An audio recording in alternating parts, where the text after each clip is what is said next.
तो कल हमने सेल के बारे में जो है बेसिकल्स तक हमने पढ़ लिया था। अब बेसिकल से आगे जो सेल में ये चीज़ें भी होती हैं, सीलिया और फ्लेजिला, ये क्या चीज़ है? ये सेल के बाहर जो है, बाहर वाले स्ट्रक्चर में ये ऐसे रहता है, ठीक है। ये कई कई जगह पे ये छोटा पाया जाता है, कई कई जगह पे बड़ा पाया जाता है।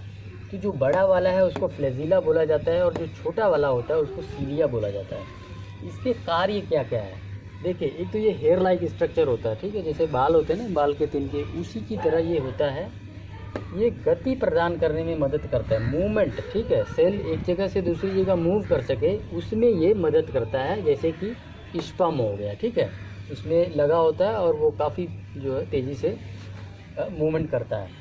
अवशोषण, अब्सॉर्प्शन, ठीक है, चीज़ों को अब्सॉर्ब करने में मदद करता है। ये जो है पेड़ पौधे जैसे होते हैं, ठीक है, उनमें पेड़ पौधे के जो सेल्स होते हैं उसके अंदर सीलिया और फ्लेजिला नहीं होता है।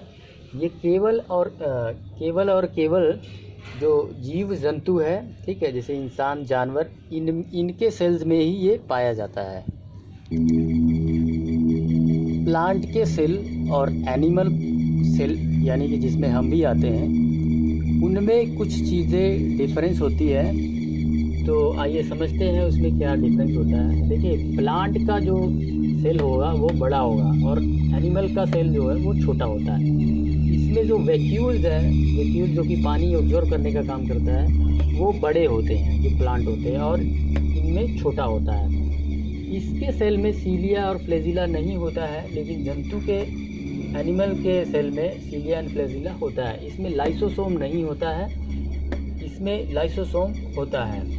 इनके अंदर सेल वॉल होते हैं, ठीक है, जैसे कि ऊपर ये जो खाल होती है, ठीक है, उसको जो है बोला जाता है। और ह्यूमन या फिर जीव जंतु, इनमें जो है सेल वॉल नहीं होता है। इसके अलावा इसके अंदर एक जो है प्लास्टाइड नामक एक जो है पार्ट है, ठीक है, जैसे कि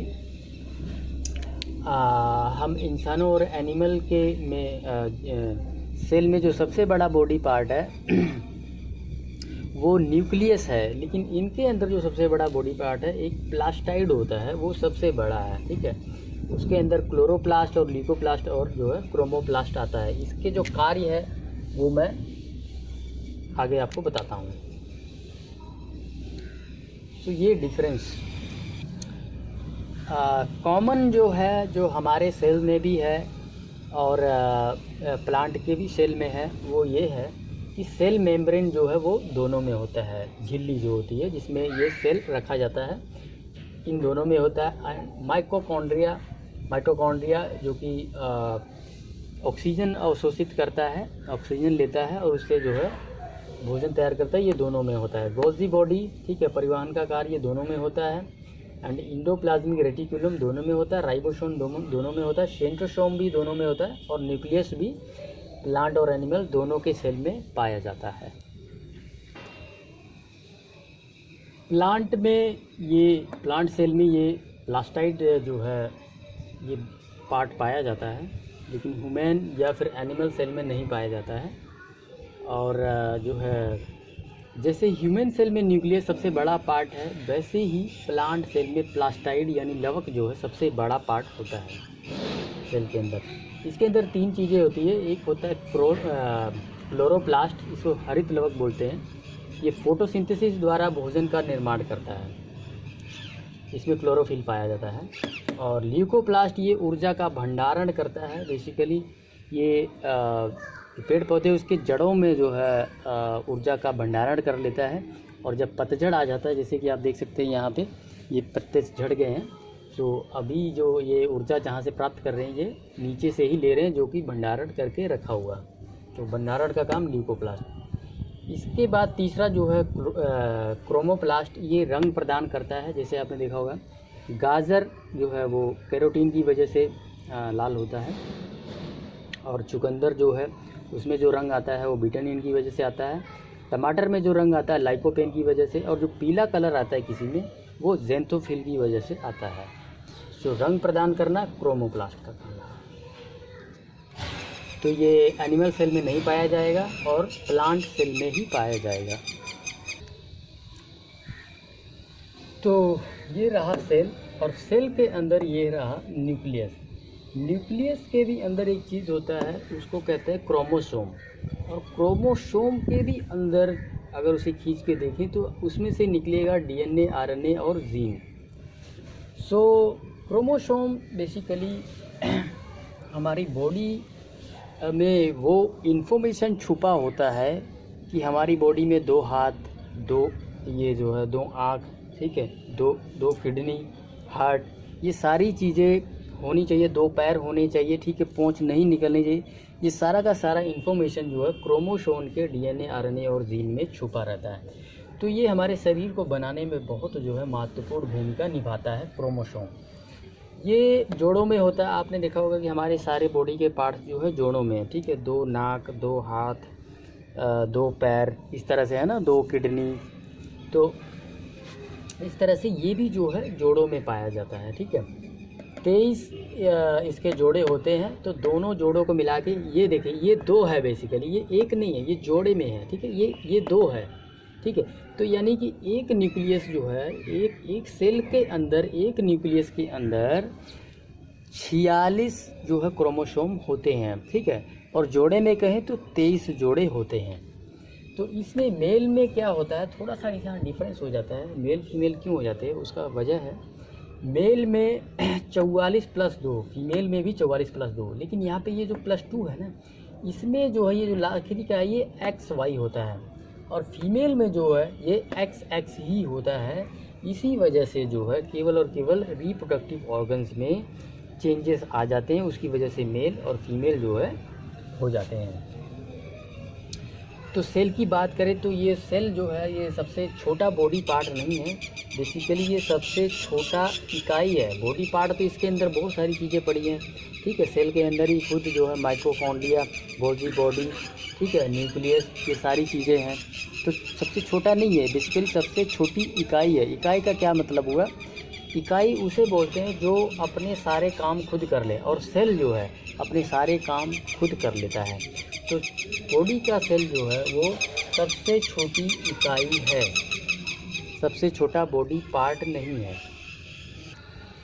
सेल के 2 पार्ट होते हैं, एक होता है प्रोकैरियोटिक और दूसरा होता है यूकैरियोटिक। यूकैरियोटिक सेल जो है वो हम एनिमल्स में, ठीक है, इंसानों में, इसके अलावा प्लांट्स में पाया जाता है। लेकिन जो प्रोकैरियोटिक सेल होता है वो शैवाल और बैक्टीरिया इत्यादि में पाया जाता है। ये बहुत ही छोटा, मतलब अविकसित है, इसमें बहुत सारी चीज़ें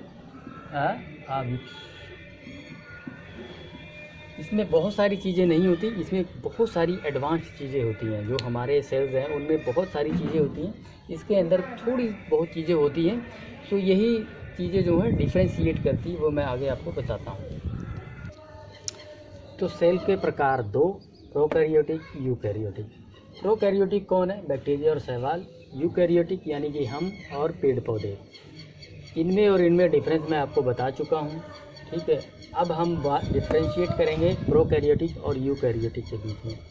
देखिए, ये जो प्रोकैरियोटिक है ये अविकसित कोशिका है, अभी इसने बहुत विकास नहीं किया हुआ, लेकिन हम लोगों ने या फिर पेड़ पौधों की जो कोशिकाएं हैं उन्होंने बहुत ज़्यादा विकास कर लिया है। तो उनमें कई चीज़ें, काफ़ी सारी चीज़ें पाई जाती हैं, जैसे कि mitochondria, Golgi body, centrosome, lysosome, ये सारी चीज़ें जो है हम लोगों के अंदर पाई जाती, इसके अंदर नहीं पाई जाती हैं, ठीक है। इसके अंदर क्या पाया जाता है, इसके अंदर जो न्यूक्लियस होता है, जैसे कि ये सेल है और इसके बीच में जो न्यूक्लियस होता है, न्यूक्लियस में हम लोगों के सेल में एक झिल्ली पाई जाती है, ठीक है। ये इधर उधर नहीं भागता है, लेकिन इसमें क्या होता है, प्रोकैरियोटिक में ये झिल्ली नहीं होती, ये तैरता रहता है, ये कहीं भी जाता रहता है, यहाँ यहाँ कहीं भी जा सकता है। लेकिन हमारे सेल में क्या है, ये झिल्ली पाई जाती है और वो न्यूक्लियस इसके अंदर ही रहता है। ये श्वसन क्रिया कैसे करता है, अब इसके अंदर मिटोकॉन्ड्रिया तो है नहीं, ये सांस कैसे लेगा। ये बेसिकली ये जो जीव द्रव्य होता है ना, इसी के द्वारा ही ये सांस ले लेता है। और डीएनए इसके अंदर भी होता है, ठीक है। और इसकी जो वॉल होती है, ठीक है, वॉल हम दोनों जने के अंदर होता है, लेकिन जीव के अंदर वॉल नहीं होता है, प्लांट्स के अंदर होता है। तो अगर बोला जाए कि प्रोकैरियोटिक के अंदर भी वॉल होता है तो यूकैरियोटिक, क्योंकि यूकैरियोटिक में प्लांट इसके अंदर होता है वॉल, तो वॉल दोनों के अंदर होता है। इसकी जो वॉल है जो यूकैरियोटिक की जो वॉल बनी होती है वो सेल्यूलोज की बनी होती है, और जो प्रोकैरियोटिक का जो वॉल बना होता है वो पेप्टाइडो ग्लाइकेन का बना होता है। राइबोसोम दोनों में होता है, ठीक है। इसमें 70H का होता है, इसमें राइबोसोम 80H का होता है, ठीक है। दोनों में सेलिया फ्लैजिला दोनों में होता है, ठीक है। और डीएनए भी दोनों में होता है। प्रकाश संश्लेषण झिल्ली, ठीक है, ये दोनों में पाया जाता है। जैसे हमारे बॉडी के अंदर अलग अलग जगह पे पीएच लेवल अलग अलग होता है, ठीक है।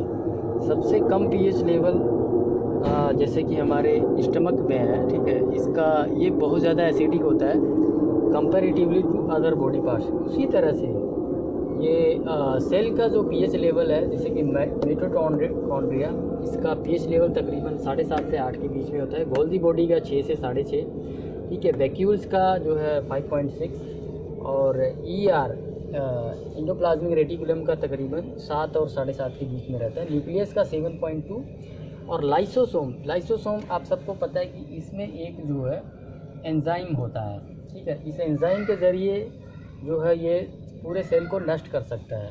सो आप देख ही सकते हैं कि इसका जो पीएच लेवल है बहुत ज़्यादा कम है, 4.7। सो इस तरह से इसके खुद के ही अंदर पीएच लेवल का मतलब कि बहुत ज़्यादा ह्यूज डिफरेंस है। आपके मन में एक सवाल आता होगा कि सेल की ज़िंदगी कितनी होती है, लाइफ कितनी होती है। बॉडी पार्ट के अलग अलग सेल की लाइफ जो है अलग अलग होती है, ठीक है। जैसे कि ब्रेन के जो सेल्स हैं वो 200 साल तक जी सकते हैं, और स्पर्म के जो सेल्स होते हैं 50 ईयर्स तक जी सकते हैं। हार्ट के जो सेल है वो 40 ईयर्स तक जी सकते हैं। इंटेस्टाइन में जो सेल्स होते हैं दैट इज 15 ईयर्स। आइज़ में जो सेल्स होती हैं वो लाइफ टाइम चलती है, जितना हमारा जीवन होता है। आँखों में जो सेल्स होते हैं, लीवर में जो सेल होता है वो 14 से 16 महीने, साथ ही पैनक्रियाज का भी इतनी ही लाइफ टाइम है। आरबीसी, ठीक है, ये 120 दिनों तक जीते हैं, 4 महीने यानी कि। अपर लेयर, ठीक है, यहाँ हमारे ऊपर जो स्किन में जो ये सेल्स पाए जाते हैं वो 1 महीने चलते हैं, और डब्ल्यूबीसी तकरीबन 4 दिन में मर जाते हैं। इससे अगली वीडियो में मैं आपको डीएनए आरएनए के बारे में बताऊंगा। सो आप सभी इस चैनल के साथ जुड़ें, चैनल को सब्सक्राइब करें, वीडियो को लाइक और शेयर, और धन्यवाद।